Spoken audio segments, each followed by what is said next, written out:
Om Shivaya, everyone. Welcome to today's webinar. We're starting by presenting a few select points from the publisher's desk on mindfulness, not the whole thing, but just some key points to remind us about mindfulness, and then we'll tie that into controlling our thoughts. So as usual, I'm going to ask a few questions, and the idea is for you to write down the answer, or if you're digitally oriented, to type your answer on your digital device when we stop and ask the question. So I'll give you a minute to make sure you have a place to write down your answers.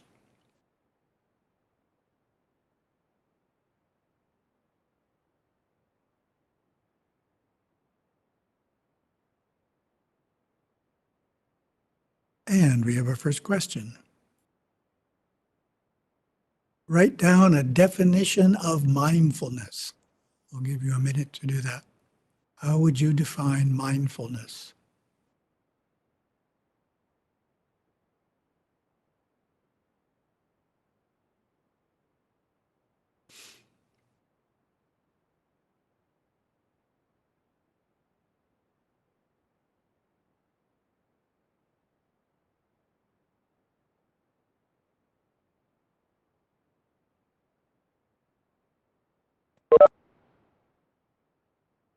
Okay, what is mindfulness? The Positive Psychology Program, the Netherlands, offers a terse definition. Mindfulness is attention in the here and now. I really like their definition. It sounds like something Gurudeva would have written. Uses the words attention and here and now, two words that he liked to use. Said another way, mindfulness is directing our full attention to what is going on in the present moment without letting the mind think about or be distracted by something else.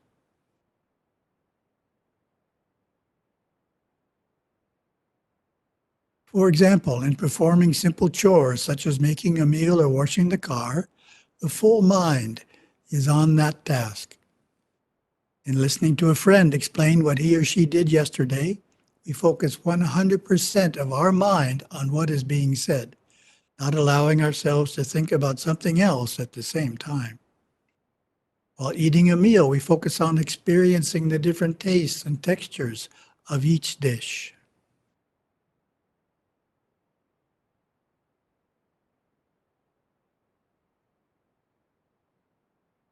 In Gurudeva's teaching, attention is the first step of the progressive mental practices of Raja Yoga, which he defined as attention, concentration, meditation, contemplation, and self-realization.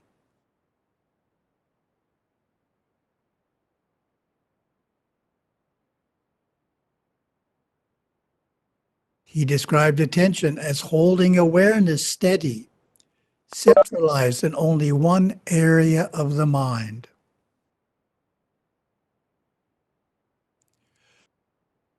Gurudeva said, attention is awareness, poised like a hummingbird over a flower. It doesn't move. The flower doesn't move, and awareness becomes aware of the flower, poised. The entire nerve system of the physical body and the functions of breath have to be at a certain rhythm in order for awareness to remain poised like a hummingbird over a flower.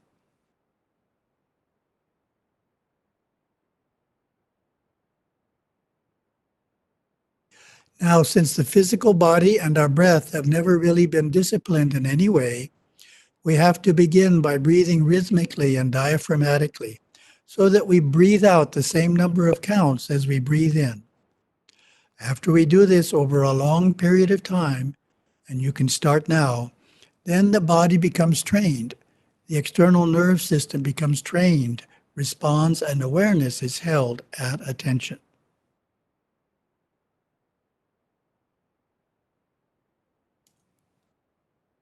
Here is a mindfulness exercise that involves detailed observation of our environment. Take a walk, ideally in nature. Notice every detail that you can about what you see. Perhaps you have had the experience of walking with a young child who spontaneously described details that you hadn't noticed. Young children have keen powers of observation because their intellect is not overactive, nor have they accumulated excessive burdens of unresolved past experiences that consume adult minds and memories.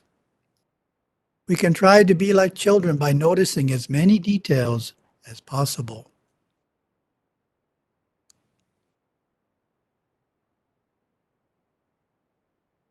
The practice of mindfulness is integral to success in meditation. The common experience of those trying to meditate is that thoughts go all over the place, with the meditator unable to quiet them. So instead of meditation being a stilled pond, it is a stormy sea.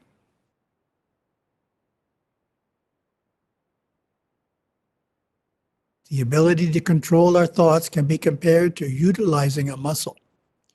To make a muscle stronger requires exercising it on a regular basis.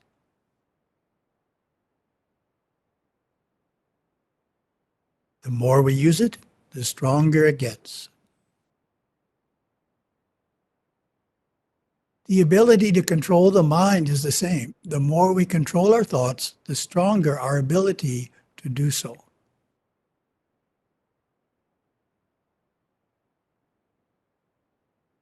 If we control our thoughts during ordinary daily activities, say for 8 hours a day, then we have put in a great deal more effort than we do during a 30-minute meditation.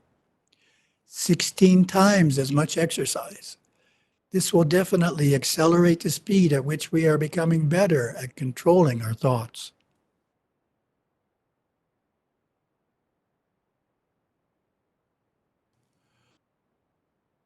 Rishi Patanjali, in his Yoga Sutras, defines yoga as the restraint of mental activities. This is usually thought of as a discipline that applies only during meditations. The traditional Hindu concept of mindfulness expands that idea to include restraining the movements of the mind during our everyday activities.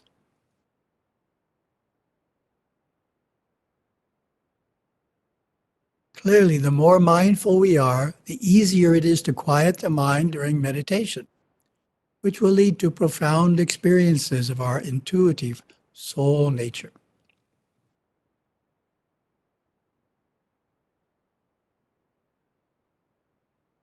That's the end of the mindfulness section.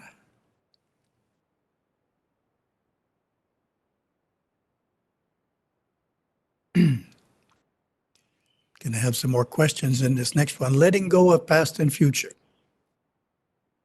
And we're going to relate this pub desk to the mindfulness practice. So the two are very interrelated, as we'll see, if it's not obvious already.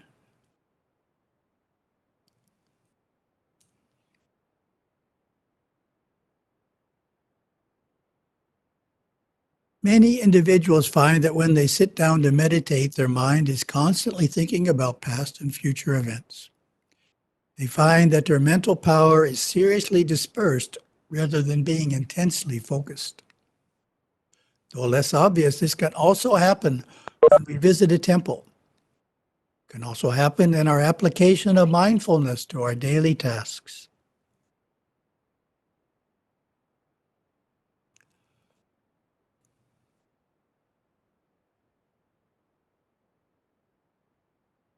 Gurudeva gave an insightful description of this phenomenon. How many times have you gone to the temple without being fully there? Part of you is there. Part of you is living in the past. Part of you is trying to live in the future.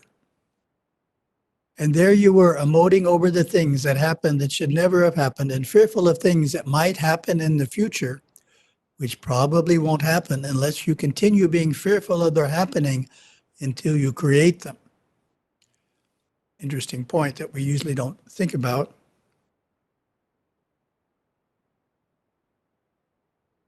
By being fearful of something in the future, enough times, we can actually make it happen, whereas it wasn't scheduled to happen till we did that.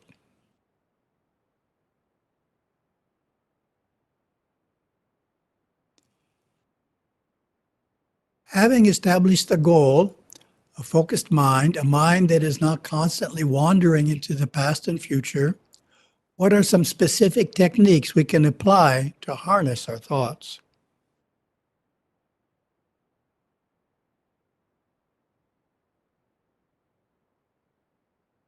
Let's look first at how we can conquer unnecessary thoughts about the past. Often we think about past events because they are not resolved. They are events that we do not fully understand or accept. Reconciling the past gives freedom and clarity, as Patanjali explained.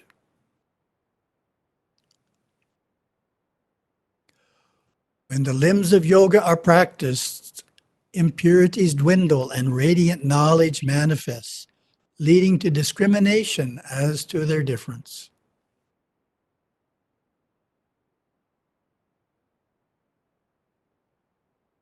In handling thoughts about the past, it is helpful to distinguish between recent unresolved events and those that happened some time ago. Question?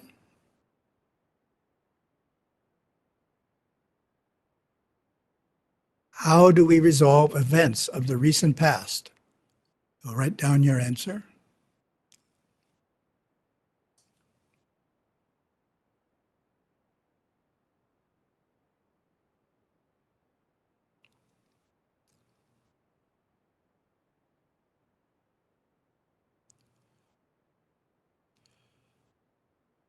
The subconscious mind will for some weeks throw up or present recent events to the conscious mind many times a day. This is a clear indication that an experience is unresolved. After a few weeks, the subconscious will stop its frequent reminders and suppress the experience. This is an important, what would you say? It's an important way the mind works, and it's necessary to understand it to take advantage of it. In other words, the subconscious mind is trying to help you. It's saying, this is unresolved, this is unresolved. But at some point, it's going to stop doing that because it can't be telling you about all the unresolved events. It would be overwhelming. So it buries it, it suppresses it. We don't want to let it get suppressed without being resolved. So we want to act quickly while it's happening, and we're still aware that this issue has not been resolved.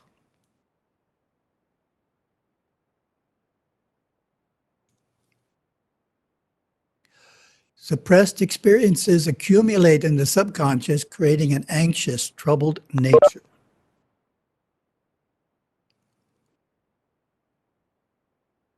It is good, therefore, to act to resolve each experience while this reminding process is going on, rather than to simply wait it out and forget about the happening.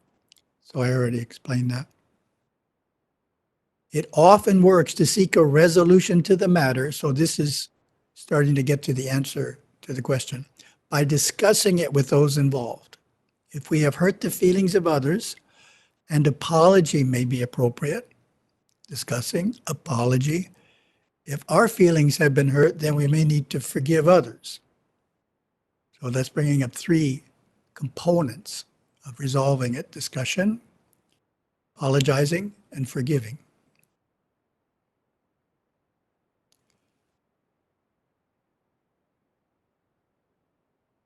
In such ways, the emotional component of the experience can be diffused and the matter resolved.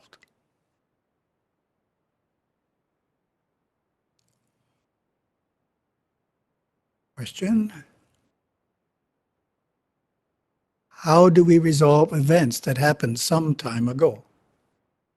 Write down the answer.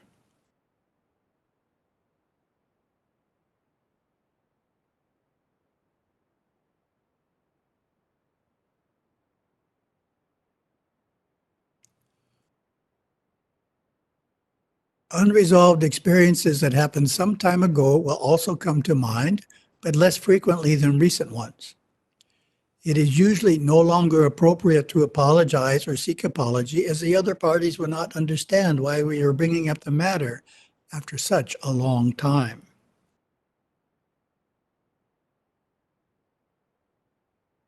A good alternative is to write down anything from your past that concerns you and burn the paper, holding the intent that the memory will be neutralized. If you are successful with your subconscious journaling, you will still remember, but without the attending emotions. In other words, Vasanadaha Tantra is how we take care of the distant past.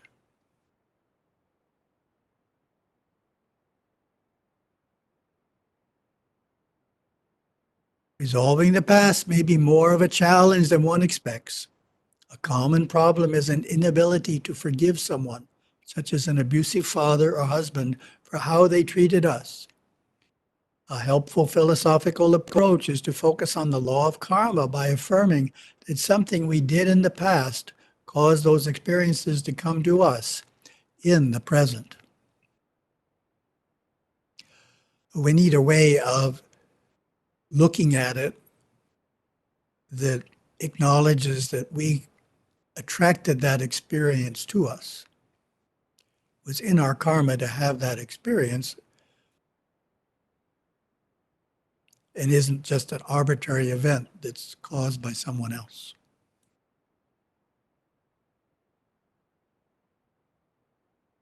This explains it a little more. Our Father was simply the means through which that karma was experienced. Rather than continuing the unproductive pattern of blaming Him, we can inwardly thank Him for providing us the opportunity to face our difficult karmas. It is amazing how a simple change in our attitude towards such a thing can transform our reaction to it. Okay, our next question. How can we conquer unnecessary thoughts, especially negative anticipations of the future?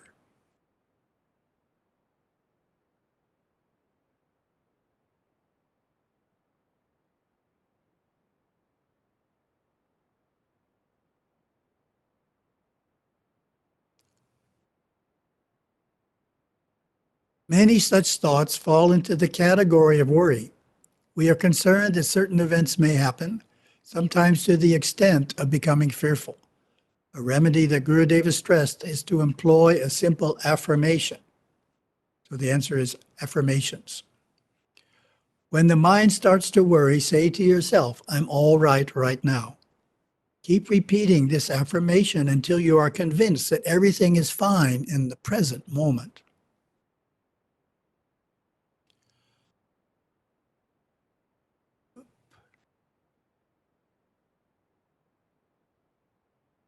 Our next question. How can we avoid excessively mulling over major decisions about the future? Give you a minute to answer.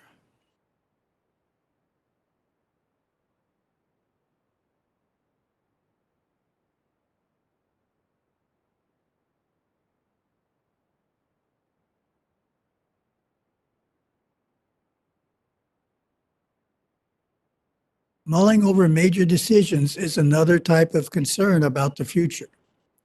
An example is sorting out the pros and cons of 3 job offers. Common practice is to ponder the decision often, but without thinking it through and reaching a conclusion. Instead, jumping each time to another topic. Hence, it becomes a source of worry. An effective way to dispatch the matter is to make a formal appointment with yourself at a time you are free to focus on it fully. For example, 8 a.m. on Saturday morning. If you find yourself mulling it over before then, discipline your mind by affirming, I have an appointment on Saturday to decide this matter. And therefore, there is no need to think about it right now. An important point that this doesn't mention is one of the reasons we tend to mull it over without coming to a conclusion is It's complicated and it actually takes a long time to figure it out. And we're starting to think about it in a time period where we don't have enough time to figure it out fully. That's why we abort the process. So having enough time to figure it out and scheduling it for that is what this is trying to say.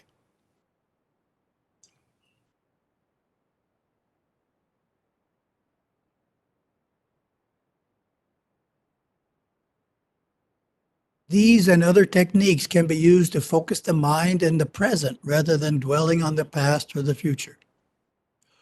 Once the strong poles of past and future have been subdued, we can concentrate on reducing the miscellaneous thoughts about current concerns, such as plans for the day or the news we saw on TV last night. Question? How can we reduce miscellaneous thoughts about current concerns? Give you a minute.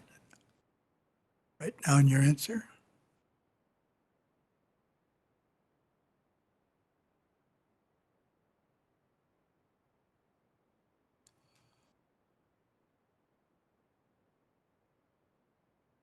These can be restrained by practicing pranayama, breath control. A simple, effective technique is to breathe in for 9 counts, hold for 1 count, breathe out for 9 counts, and hold for 1 count. After breathing in this way for a few minutes, your thinking process will naturally calm down.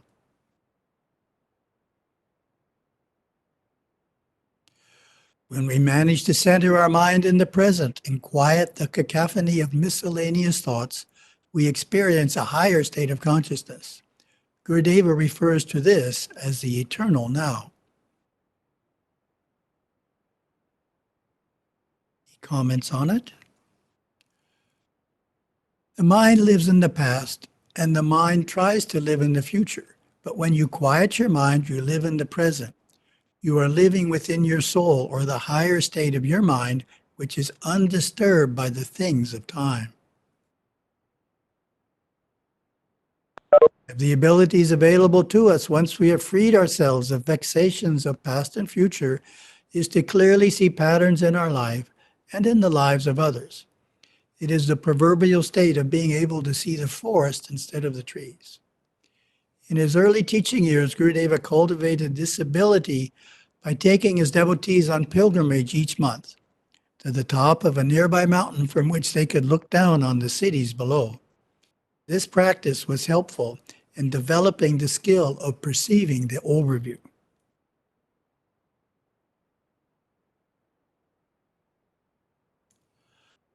An example of a typical mental pattern that can be seen and then improved upon is the habit of making a decision to pursue a project, but then giving it up when the first major obstacle is encountered. Once this tendency to quit is perceived, we can work to create a new habit of persevering in our endeavors, even when faced with obstacles. Second example is the tendency to make resolves to increase our spiritual practices, sadhanas, but then relinquishing our commitment after spending time with non-religious friends. This problem can be overcome by spending more time with spiritual friends and less time with naysayers.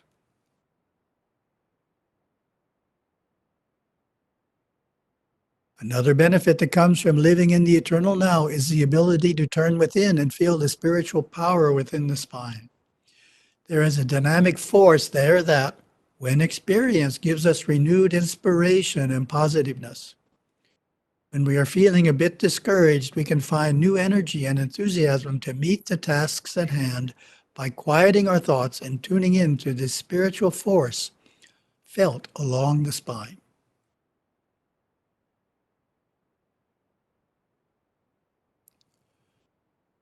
Final quote from Gurudeva. Can you visualize yourself right at this instant, balanced on the top of a tall tree?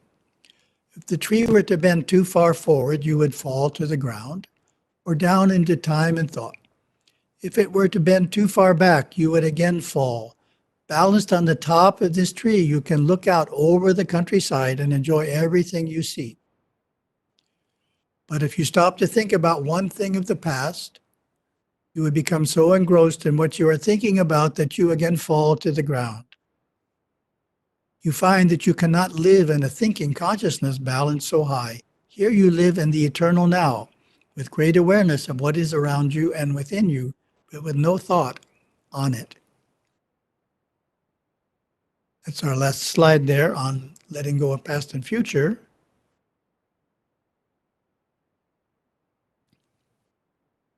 You can see how the two subjects of mindfulness and letting go of past and future are interrelated. If we're not good at letting go of past and future, we won't be good at mindfulness. The mind will constantly be active, pulled to the past or pulled to the future. Therefore, in practicing mindfulness, we want to keep this in mind, the 5 categories of distracted thought, each with its own tool for quieting it. So recent past, distant past, worries about the future, major decisions about the future, and miscellaneous thoughts about the present are the 5 categories. And I won't repeat the tools, but you wrote down your understanding of them, and the text elaborated on that. So there's 5 categories of thought, 5 tools. And if in trying to be mindful, we run into one of these categories of distraction, we need to apply the correct tool. Oh, we're moving on. This is Path to Shiva, Part 9, which is lessons 49, starting at lesson 49 here.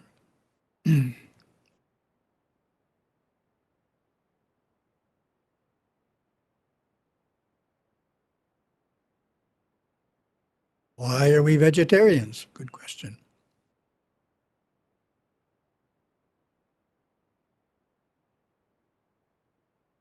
People adopt vegetarianism for 5 main reasons: dharma, karma, consciousness, health, and environment. Dharma, karma, consciousness.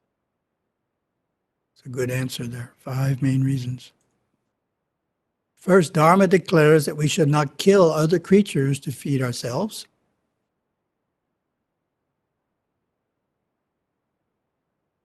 Second, those who eat meat are participating indirectly in violent acts against the animal kingdom. This creates negative karma, bringing to us suffering in the future.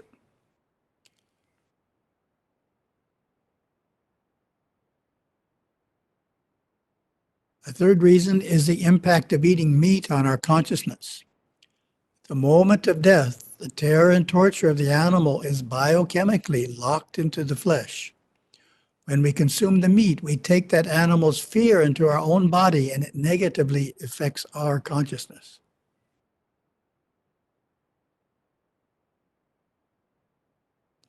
Fourth reason is health. Eating meat has been linked to a variety of illnesses, including cancer.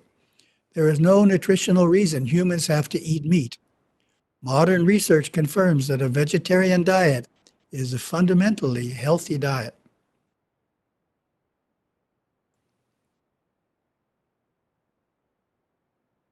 Reason 5, the huge industry that raises meat for human consumption is bad for the environment, contributes to climate change, destruction of rainforests, loss of topsoil, and the extinction of species. If the resources currently spent on raising beef, pigs, and chickens were instead used to produce vegetarian food, hunger could be reduced worldwide and global warming largely allayed.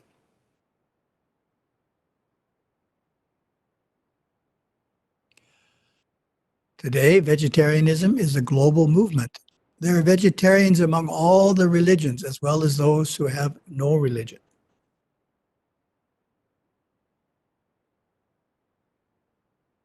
Three 3% of Americans are vegetarian, with 8% among teens. In the UK, 15% of teens declare themselves vegetarians. Interesting. More in the UK.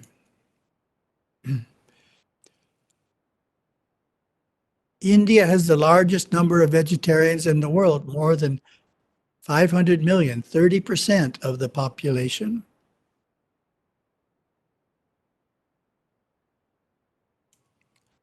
Our saints proclaim vegetarianism to be man's natural and noble diet. The very name of our religion in Tamil, Saivam, also means vegetarianism. Interesting.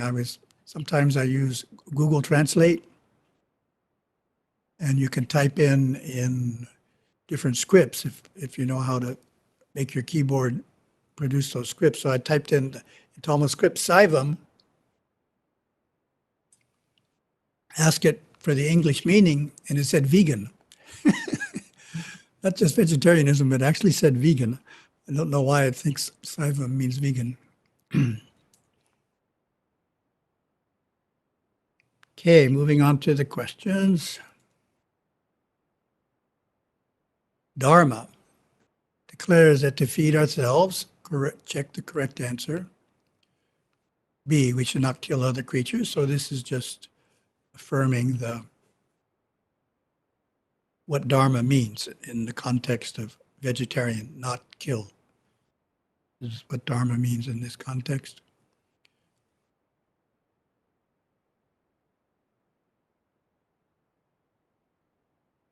Eating meat and thereby participating indirectly in violent acts against the animal kingdom. Check the correct answer. And of course, the correct answer is A, creates negative karma.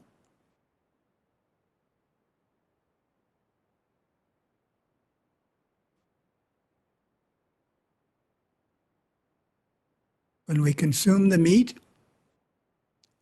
check the incorrect answer. Creates a positive state of consciousness. We take the animal's fear into our own body, it negatively affects our consciousness. So A, does not create a positive state of consciousness. And this can be a very effective answer. Sometimes individuals like to argue about vegetarianism in some way. They say things like, well, isn't picking a fruit or pulling a carrot out of the ground also harming the creature, harming the plant? Isn't it the same thing? So why is meat different? And of course, the answer about consciousness, they can't refute that. Negatively affects our consciousness. In other words, if you're trying to control your anger and you're eating meat, it's making it harder to control. You'll be angry more often. So it's counterproductive to controlling our emotions.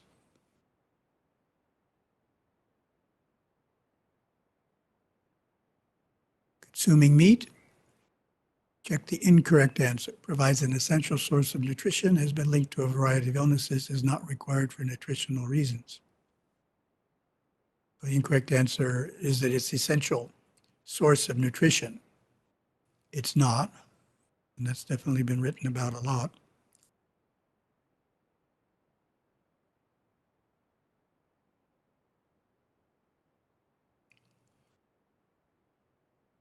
The huge industry that raises meat for human consumption, check the incorrect answer, contributes to climate change, has no relationship to the destruction of rainforests, contributes to loss of topsoil. So, of course, B, it does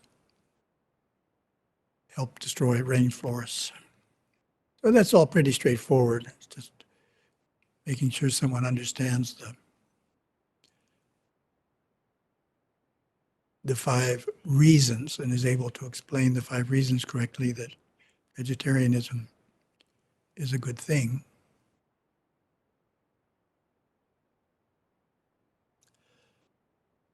Interesting idea,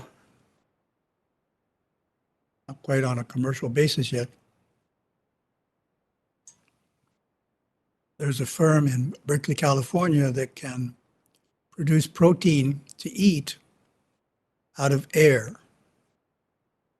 They the gases in air to be the source of food, so to speak, for organisms to grow protein that can be eaten.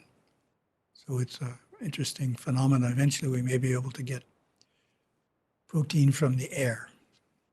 How do we treat the environment? The Hindu tradition understands that man is not separate from nature, that we are linked by spiritual, psychological, and physical bonds with the elements around us.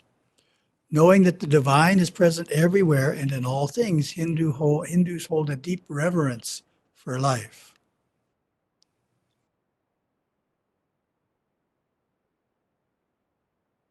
We hold an awareness that the great forces of nature, the earth, the water, the fire, the air and space, as well as all the various orders of life, including plants and trees, forests and animals, are bound to each other within life's cosmic web. I like the picture. Our beloved earth, so touchingly looked upon in our scriptures as Bhumi Devi, the earth goddess, has nurtured mankind through millions of years of growth and evolution. However, the Earth's large population, its industries, automobiles, and lifestyle are causing significant damage to the environment.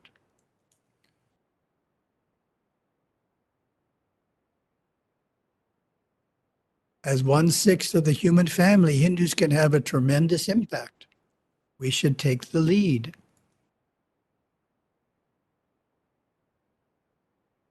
In earth-friendly living, personal frugality, lower power consumption, alternative energy, sustainable food production, and vegetarianism. All of Earth's diversity is to be cared for, from the soil, water, and air to the plants and animals of every shape and kind. To achieve this, we practice restraint in the use of Earth's resources. We do not exploit its minerals, water, fuels, or soil.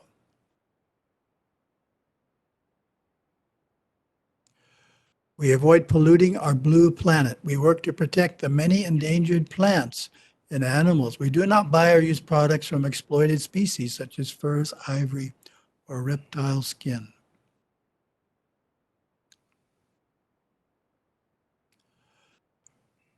Yes, recycling is even taking place in India. We recycle paper, glass, metal, and plastic and use efficient means of transportation that save on energy. We plant trees and do not waste food.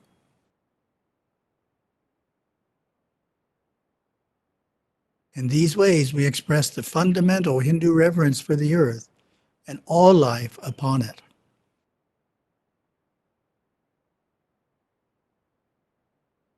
Do our questions?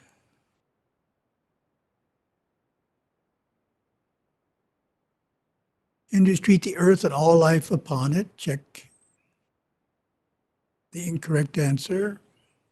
Deep reverence, no thought as to how their actions are damaging it. Appreciation for how it is all bound together with life's cosmic web. So no thought as to how their actions are damaging it, of course, is the correct answer.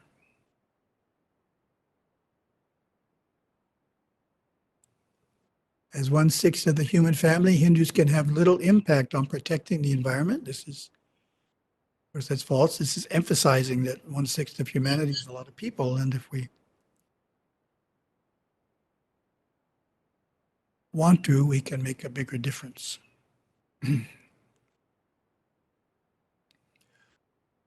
We should take the lead in earth-friendly living, personal frugality, lower power consumption, alternative energy, sustainable food production, and a non-vegetarian diet. So that's a tricky one there.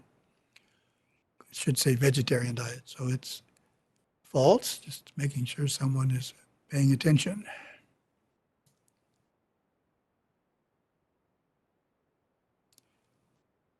Enter the letter from below of A to C for the phrase that correctly completes the idea.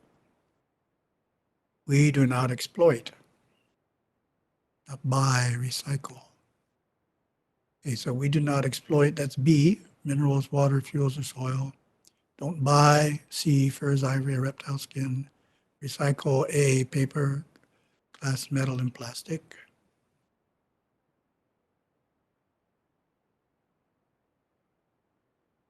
We, check the incorrect answer, are concerned about wasting food. B, do not waste food. So of course that's A is incorrect. Food should not be wasted.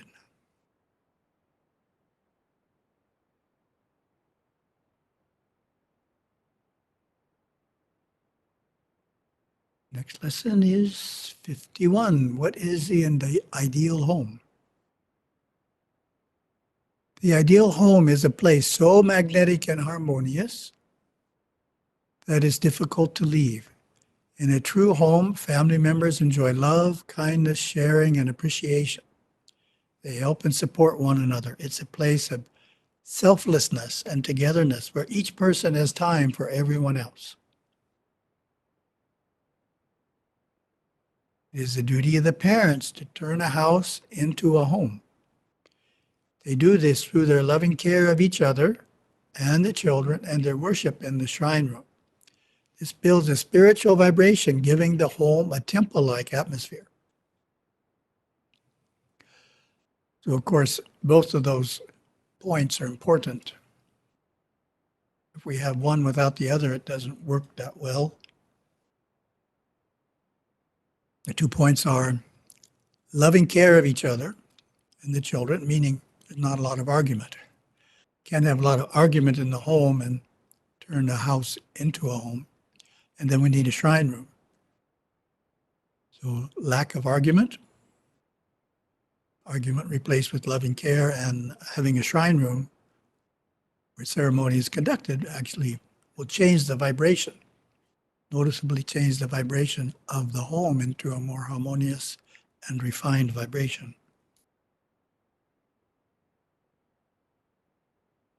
The gods are worshipped in the home. Devas, guardian devas, and ancestors are honored and invited into the home.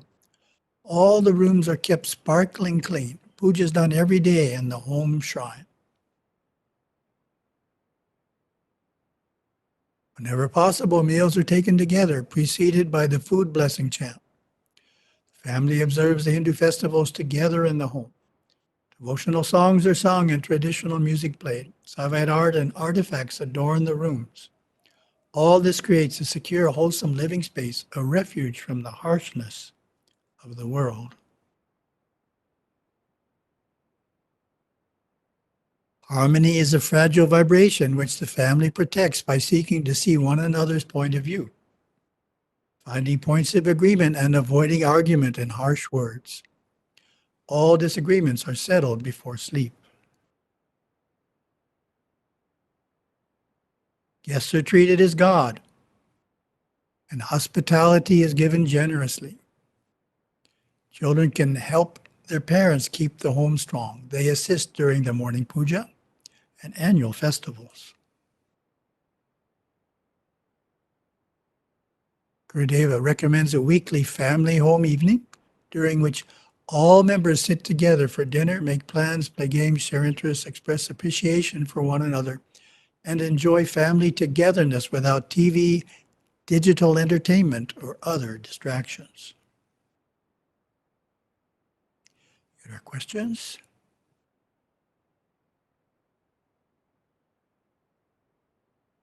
A true home, check the incorrect answer, is one in which family members enjoy love, kindness, sharing, and appreciation, is a place of selfishness where each person only has time for himself or herself. That's the incorrect one. Is a place so magnetic and harmonious that it's difficult to leave. That's the goal.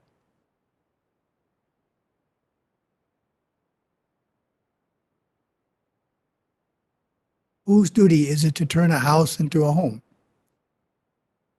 Parents, the children, and the grandparents. Of course, the lesson says it's the parents.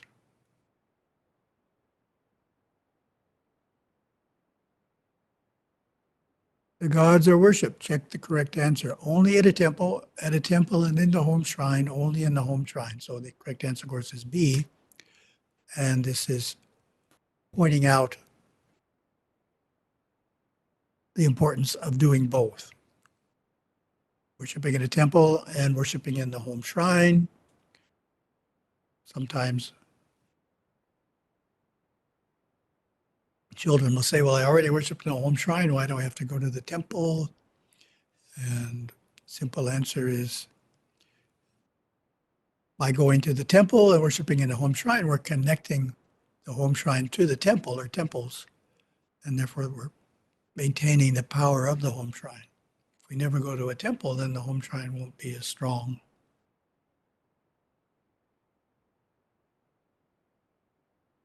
Harmony is a fragile vibration which the family protects by seeking to see one another's point of view, finding points of agreement, and avoiding argument and harsh words.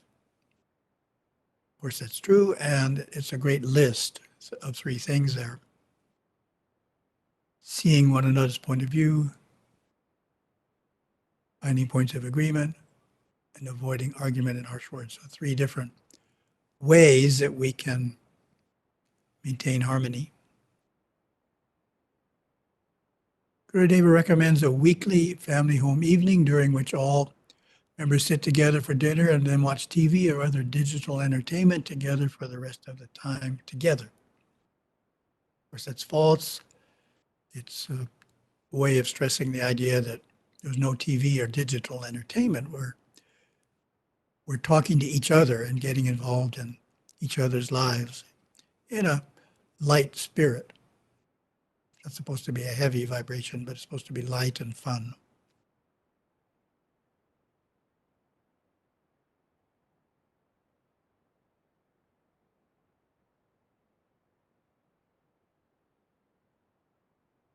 We are up to 52.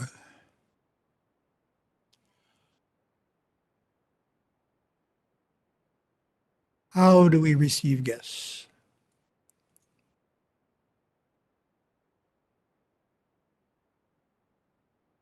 Hindus and their homes are known throughout the world for big-hearted hospitality. Treating the guest as God is the Hindu way. Even in the rush of modern life, we should never feel guests are keeping us from what we should be doing.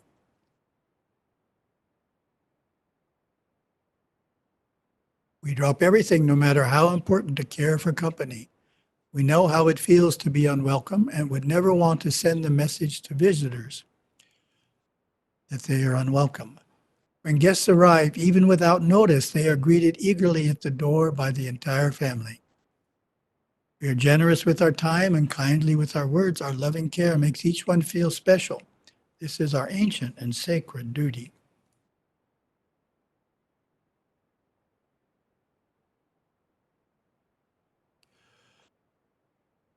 This is a verse I sometimes ask as a question. You probably heard me do that. To stress the point, I ask, what is the whole purpose of earning wealth and maintaining a home? And of course, the common answer is, well, to provide for family members, provide for those living in the home. But Turuvalluvar gives it a much higher definition by saying the whole purpose of earning wealth and maintaining a home is to provide hospitality to guests.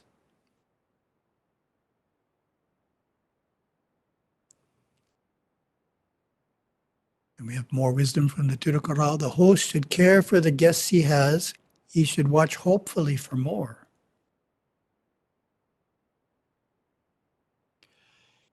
He will then himself be a welcome guest in heaven. Hindu Shastras describe the ideal of saying the guest is to be honored by going out to meet him or her, offering water and a seat, lighting a lamp before them, and providing food and lodging. There follows friendly conversation on subjects that interest them. Even the humblest home will never fail to honor a guest with food and beverage.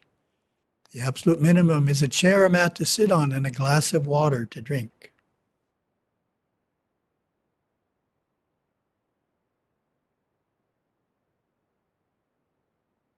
The visit of a holy person to the home is given extra special attention and may involve days of preparation, garland and gift making, cleaning and decorating.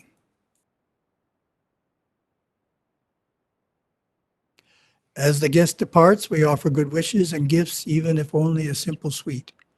Then we walk with them to their transportation, palms together, watching until they are out of sight. Other questions?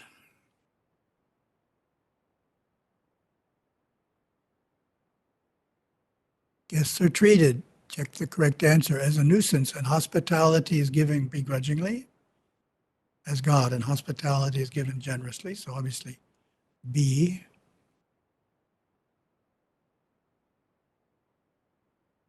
We know how it feels to be unwelcome and would never want to send that message to visitors. Absolutely true.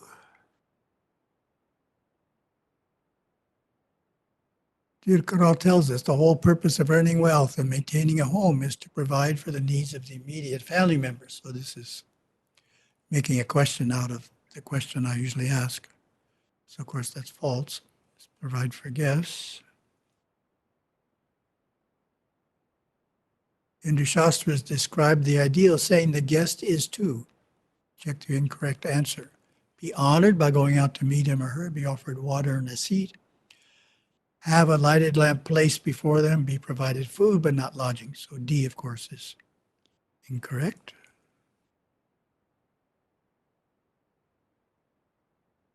When the guest departs, we wave goodbye to them from the front door or front porch. So, of course, that's false. It's emphasizing that we're supposed to go out to their vehicle and send them off in that way. Up to 53 here. Going on time. We got 8 minutes left.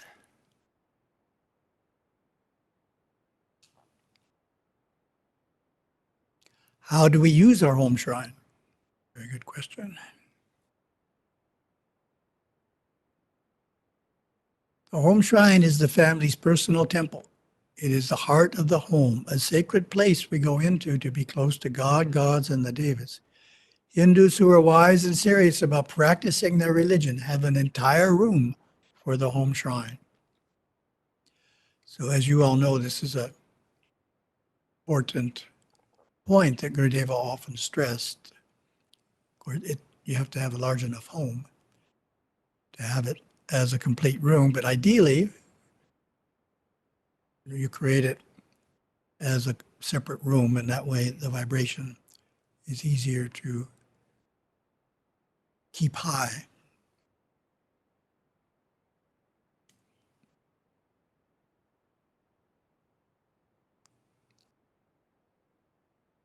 Okay, let's see here. They keep it just for this purpose and maintain it with a temple-like atmosphere.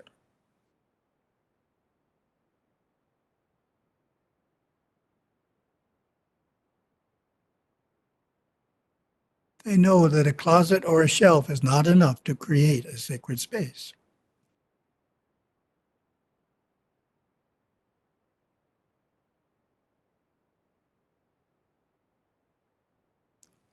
Some of the titles aren't perfect here. I'm moving a slide which has 4 or 5 rotating pictures, and the subtitles don't quite work.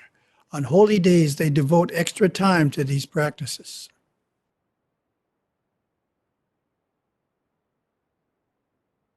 As a youth, you can help with the shrine room and make it your special place.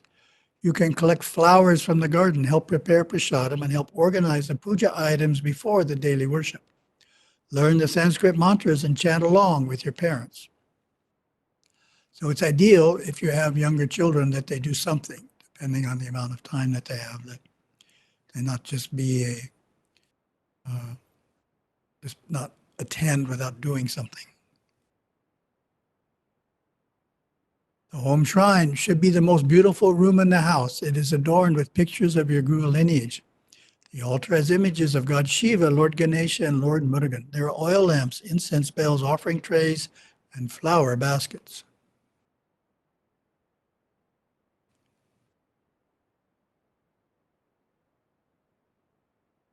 Each time we return from the community temple, we visit the shrine and light a lamp. This connects it to the temple. If the shrine is kept pure, many devas come and live there, including your own guardian devas. So that's an important insight from Gurudeva. Light a lamp when you come back, first thing. Gurudeva said, a room is set aside for these permanent unseen guests. It is a room that the whole family can enter and sit in. They can commune inwardly with these refined beings. These devas are dedicated to protecting the family generation after generation.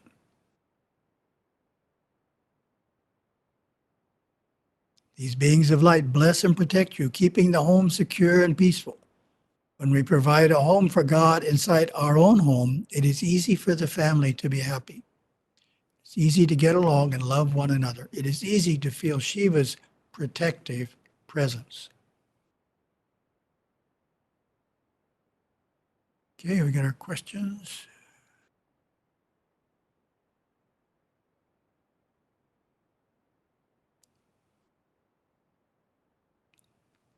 The home shrine is a public temple open to everyone in the neighborhood to worship there. Of course, that's false.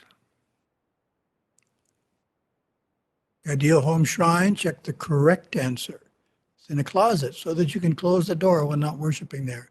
It's an entire room of its own, is a shelf above the television. So, of course, it's emphasizing that it ideally, and again, it says ideal, an entire room, and elsewhere we say if the home is not big enough, then it can be an entire room. We try and find a quiet corner.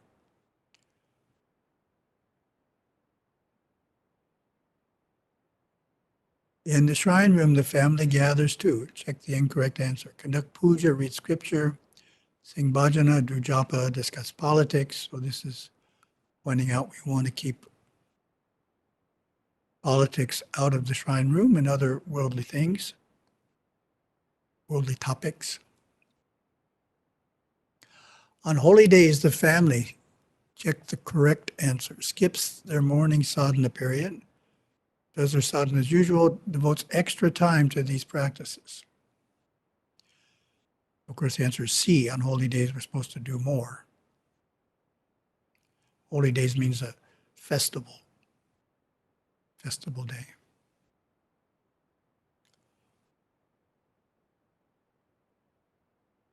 Okay, what do we got this one twice? Huh? Okay, look at the same question twice. To fix that, one of those questions is incorrect. First,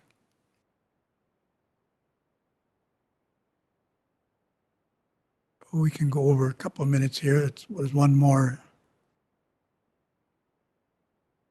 lesson scheduled. 54, what are our Saiva forehead marks?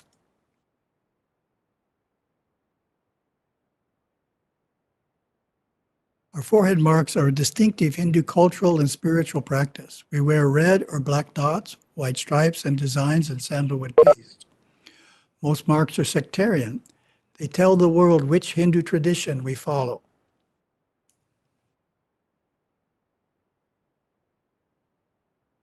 Worshippers of Lord Vishnu often wear a U-shaped tilaka made of clay. Nice picture.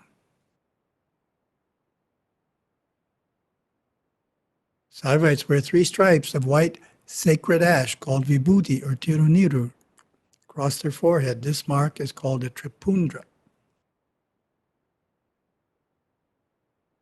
These practices have mystical explanations. Holy ash can be seen by the devas in the inner worlds, especially during puja. This allows them to better help us.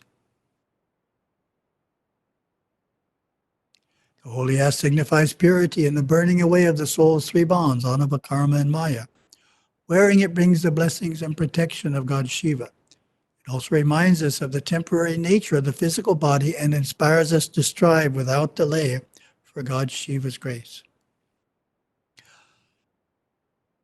Oh, this contains the answers I generally give. If someone asks what's the significance of vibhuti, and I want to give the simplest answer possible, I say it's a symbol for purification. But then if you want to give the more complex answer, it's purifying us of the 3 bonds of anava, karma, and maya. And then you can launch into the entire philosophy if you want to, explaining what anava, karma, and maya is. A dot is often worn just below the middle of the forehead. It is called bindi in Hindi and potu in Tamil, and is used by Hindus of all sects. Said to represent the third eye of spiritual sight, it is a reminder to use our mind's eye, our inner vision, and not just see life with our physical eyes.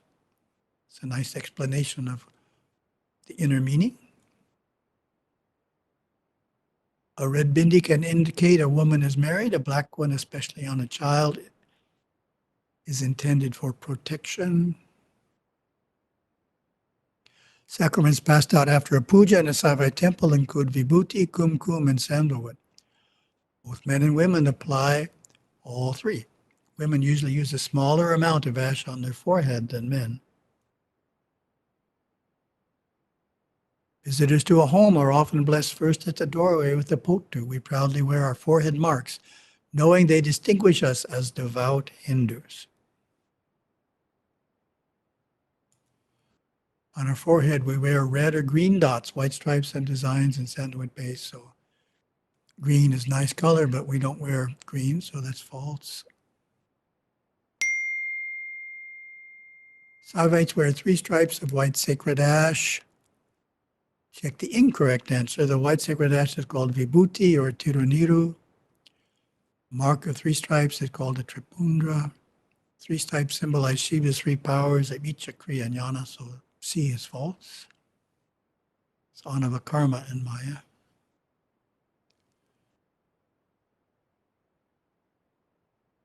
Okay, let's move. Here we go. Holy ash can be seen by the devas in the inner worlds, especially when we sleep. So that's false. It's especially during the puja.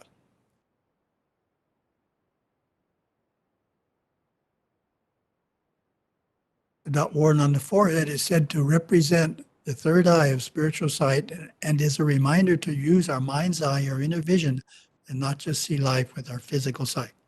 That, of course, is true. Last question. A black bindi indicates a woman is married. That's false. Red is for marriage. Well, thank you very much. We're 3 minutes over. Have a wonderful rest of the day. Om Namah Shivaya.